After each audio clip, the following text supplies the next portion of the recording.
My girlfriend is pregnant, so let's get a divorce. Get out of my sight, you infertile 40-year-old, my husband said while holding his girlfriend close. But his girlfriend stared at the ground, trembling. Her reaction was understandable, given the situation. My name is Emery. I'm a 40-year-old businesswoman. I was always good at school, and after graduating from a top university, I started working for a foreign company. I worked abroad for many years and was promoted to department head when I returned to the States. I was doing well at my job and had a happy personal life with my husband Noah. We met in university and started dating when we were 21. We were in the same classes and spent a lot of time together studying and getting to know each other. Our friendship turned into a romantic relationship when he confessed his feelings for me. We started dating after we graduated and began working full-time. 3 years later, my bosses told me I'd be sent to Japan for a 5-year assignment. That's when Noah proposed. I was worried about the long distance, but he said he'd quit his job and come with me. I was thrilled he was so serious about our marriage, so I said yes. We got married and moved to Japan together. I was very busy with my job, and Noah started working part-time at a local restaurant. They gave us some side dishes again today. Fried shrimp. Nice. Looks delicious, I said. Since Noah worked at a restaurant, I didn't have to cook dinner. We managed well with the food he brought home. On weekends, we traveled around Japan, making our time abroad really fun.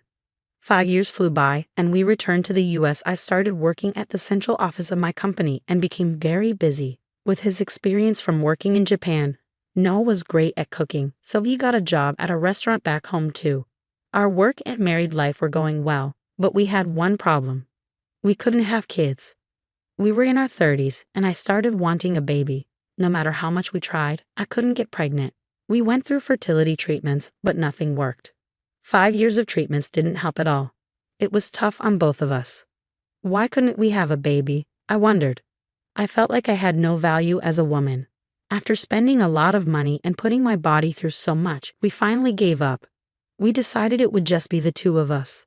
Since we hadn't seen much of the U.S. after our quick move abroad post-graduation, we started traveling across America. We enjoyed local foods and visited tourist spots. It was really fun. I imagined a happy future with my husband. Work was going well too. I got promoted to department head and led a large team. One of the new hires looked familiar. "Oh, Lily, is that you?" "Huh, Auntie." Among our new employees was my niece. My sister lived on a farm in the countryside, and I hadn't seen her in about 10 years. The last time I saw Lily, she was in 6th grade, but her name and appearance made me think it was her. "Ah, it's been so long. How's my sister doing? Does she nag you a lot? It's really been a while." My mom is really strict. That's why after graduating university, I came here and started living on my own. "Really? I'm glad you remember me. I had a feeling it was you, but I'm surprised you work here.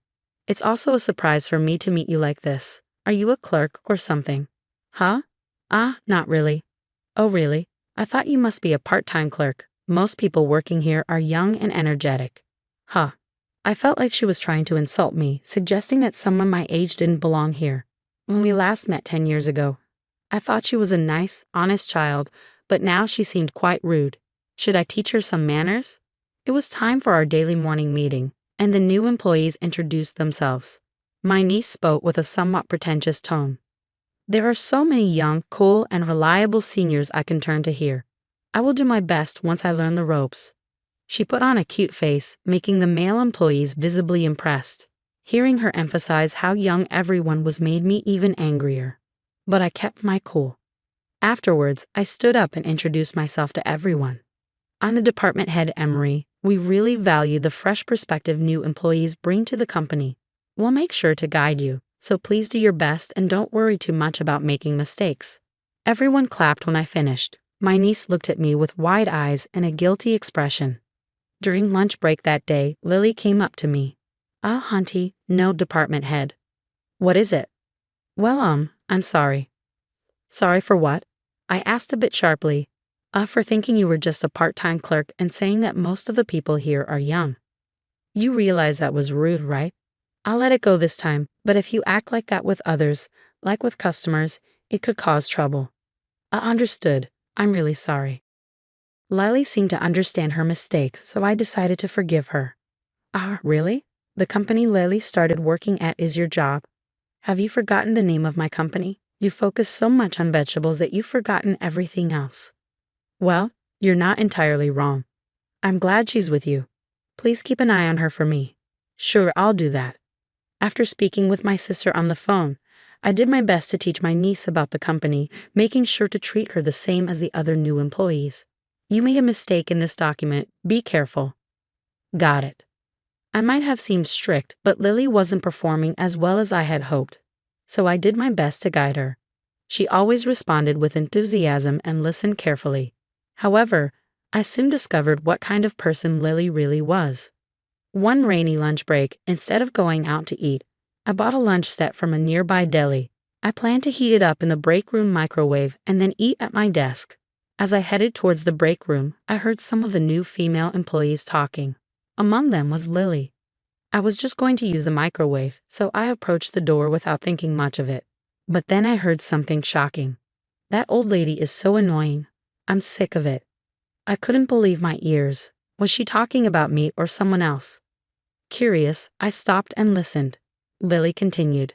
She's my mom's younger sister, so I guess it's natural she's like this. She was talking about me after all. But if she's married, why does she still work full-time? I hate old ladies like her who cling to their jobs and keep working even at that age.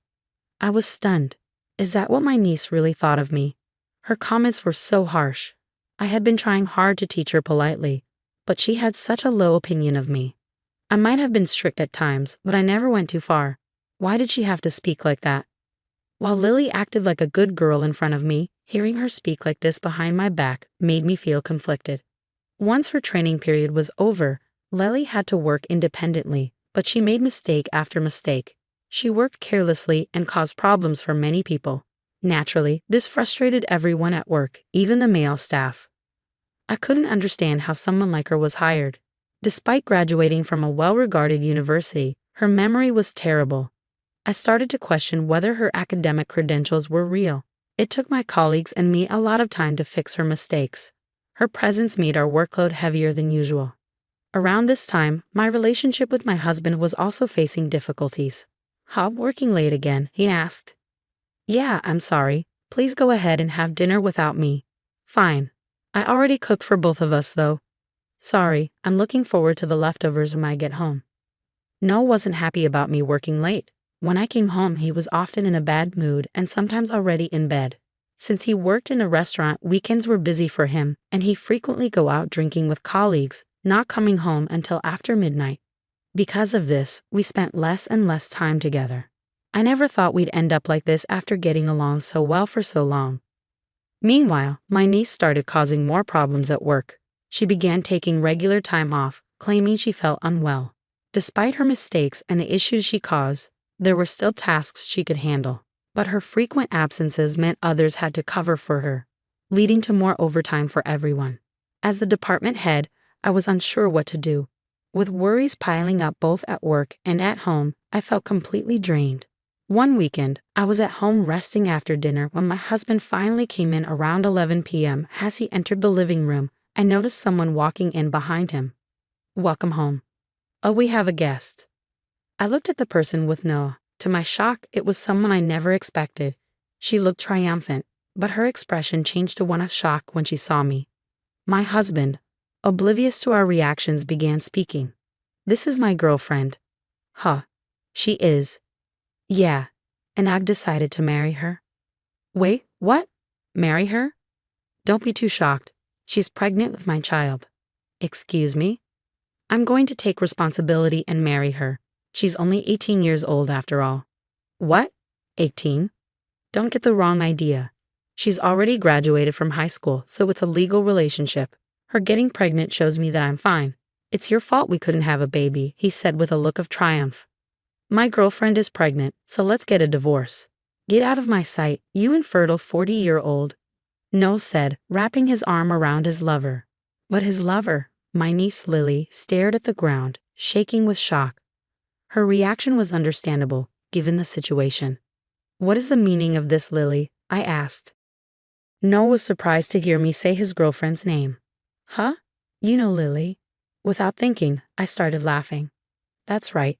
You never met her before we got married. Lily is my niece. She's my older sister's daughter. What? Noah looked between us, wide-eyed. You two are related. Lily kept her eyes on the ground. I don't know why she lied to you, but Lily is actually 22 years old and works at my company. Huh? Noah was clearly shocked by the revelations. Wait, you're not 18. It turned out that Noah and Lily met on a dating app. It was appalling that Noah, already married, would use such an app. Their relationship had been more of a sugar daddy arrangement. Don't call me a sugar daddy. I was just helping her out because she needed money. Regardless of what you call it, you admitted to having an affair and now want a divorce. You'll have to pay me alimony. Well, I guess I have no choice. It doesn't matter if Lily lied about her age. She's pregnant, so I need to take responsibility. Well, I acknowledge that you're trying to do the right thing, but it doesn't change the fact that you had an affair. Regarding me being infertile, I've had tests done and I'm perfectly fine. I should be able to get pregnant without any issues. They usually don't recommend fertility tests for men, and I didn't want to push you into anything. But have you ever thought about getting tested yourself? Huh? Lily lied to you about her age and other things. Don't you think you should get a paternity test? What? Are you saying Lily betrayed me? Noah seemed unsure whether to trust Lily or not. Lily, still shocked by the revelation that I was Noah's wife, couldn't say a word. I stood in front of her and spoke firmly. I will tell my sister about what happened and will report this to our company. I've overlooked the fact that you complained about me behind my back and called me an annoying old lady. I can't tolerate this anymore. You're terrible at your job and lied about your age on a dating app. You've gone too far. Even if you don't get fired, you'll be left with no support. Lily's face turned even more pale. If you understand, leave. This apartment is in my name. When we divorce, you won't have any right to stay here. Pale-faced, Noah packed his bags and left the apartment. I hired a lawyer, sent him divorce papers, and sought monetary compensation for damages from both him and Lily. Lily's affair became a big topic at work. Because she made so many mistakes and caused significant trouble, her salary was cut drastically, and she was transferred to a distant office. Unable to handle the situation, Lily quit. Despite her efforts to get the job, she barely lasted a few months. It was all for nothing. She got what she deserved. To leave the countryside, Lily studied hard and got into a good university, but once there, she became lazy. Knowing she was attractive, she used that to get other students to do her work. She rarely attended classes and mostly played around, yet still managed to graduate. Despite her good grades, she was ineffective in her job. I shared all this with my sister, who was furious and brought Lily back to the countryside. Now, Lily helps on the farm every day and uses most of her earnings to pay me back, living on a small allowance. It turns out the father of Lily's child wasn't my ex-husband. Lily had other sugar daddies, but when she got pregnant, they all disappeared. Noah was the only one who believed the child was his and wanted to stay together. However, when he learned the child wasn't his, he left her.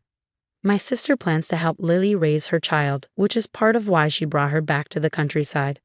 I hope Lily's attitude improves a bit after becoming a mother. Noah continues to work at the restaurant, but his life is tough as he struggles with debt. He lives alone in poverty, worried about what he owes me. As for me, I'm focused on my career. I keep my employees in line and work hard every day.